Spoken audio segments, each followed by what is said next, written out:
Forgive me, Father, for I have sinned. It's been 12 years since my last confession. I suppose this makes me a lapsed Catholic. But after what's happened today, how can I ever question my faith again?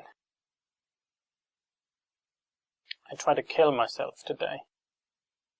Well, ever since things went south with Elizabeth, it seemed like an attractive option. I handled the breakup so badly, Father, I couldn't let go, and it cost me everything. My job, my money.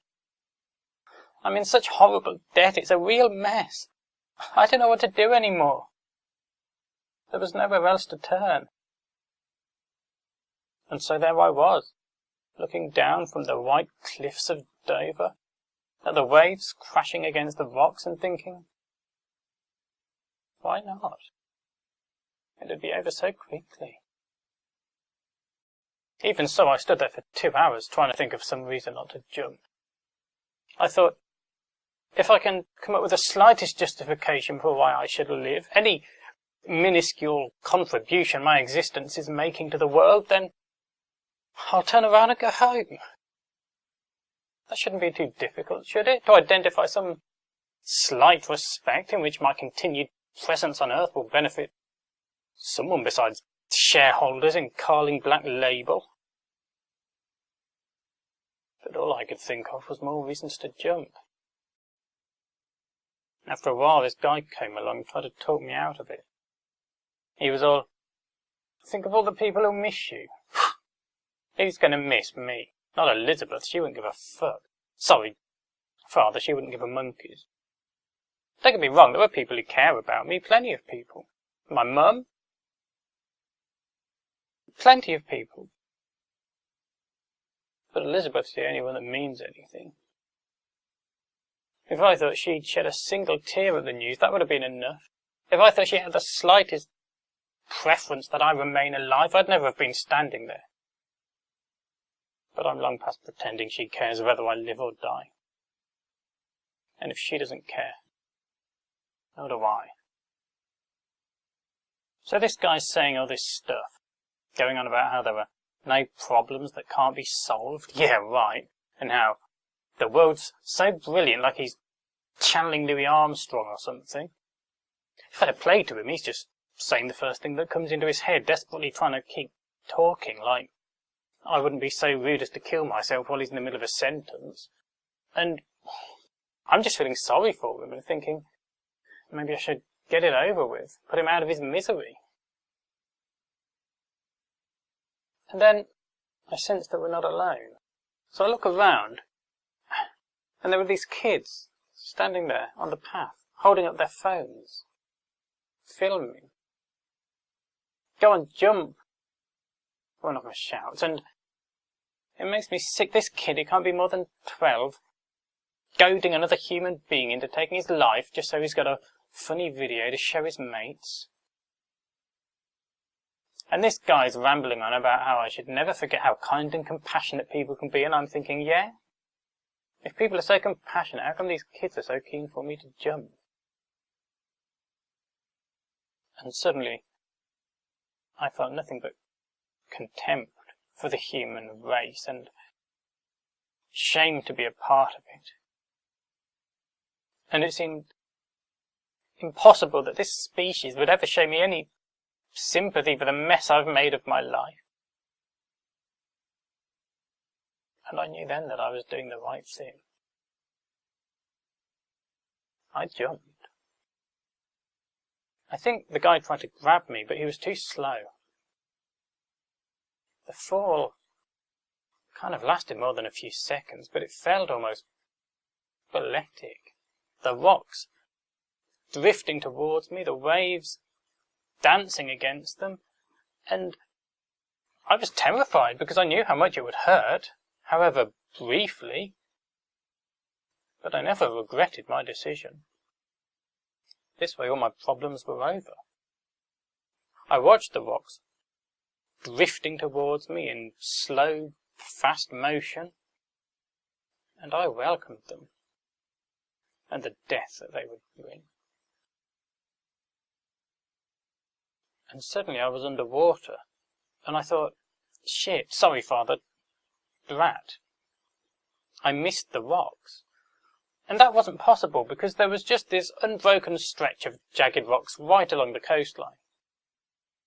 But somehow I'd found the one gap, and now I was either going to drown or be smashed against them by the force of the tide, neither of which was exactly the quick and merciful death I'd been going for. The sea was so violent. The way it threw me around, it reminded me of the time our cat got trapped in the washing machine. I lost my shoes and my shirt in the struggle, and I couldn't understand why I hadn't yet been smashed against the rocks that surrounded me. All I could do was wait for that moment to come. But it never came. My lungs were filled to bursting with water. I was retching and gagging for air, which, by the way, is counterproductive under the sea. I was seconds from passing out. That was bad enough, but with the sea tossing me in cartwheels, it was too much to compute. All I know is that suddenly there was a pain down my side as I hit the deck, and I wasn't underwater anymore.